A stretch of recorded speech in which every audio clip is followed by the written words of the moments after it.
看立法院的中型大楼无张无弛做大水，2楼立委的办公室上严重。其中国民党的立委王宏维的办公室上界食力，审查资料中泡水，还有同仁囥伫涂骹音响嘛来入水。立法院总务处讲，初步的判断是因为冰水的管线破去。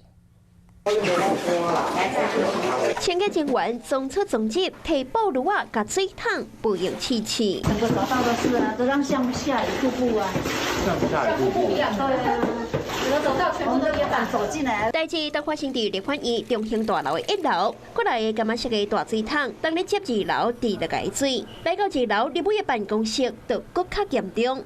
办公室规涂骹文件拢总浸水，立委王宏维更加透露，有同事囥伫涂骹音响嘛浸甲害去。我们有同事跟我反映，他的这个音响已经坏掉了，已经被水淹得非常的严重。是他们上班的时候啊，大概还不到8点时候，他们进办公室，但是发现根本进不了。当然早起要上班，拢惊袂入去，但是因为王宏维的办公室就伫淹水上严重的所在，中型大楼的2楼包括208林文思的办公室、207环环的办公室，也有206王宏维的办公室，以及外口的走廊。 水上无拢因5公分宽，它应该是那个冰水管线了，我们猜了，但是我们不确定，但是我们还是要查清楚。常常都在关注这个地方政府的一些什么活动中心啊，有没有这样的漏水的一个状况？结果现在发生在立法院，真的超级讽刺的。初步了解，早起7点多，就是因为水管破去开始淹水，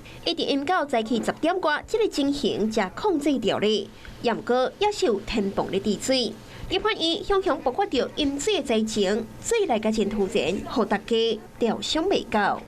Hello， 我是林明瑞。想要抢先掌握最及时的新闻资讯吗？赶快订阅、按赞、开启小铃铛，锁定我们华视新闻的 YouTube 频道。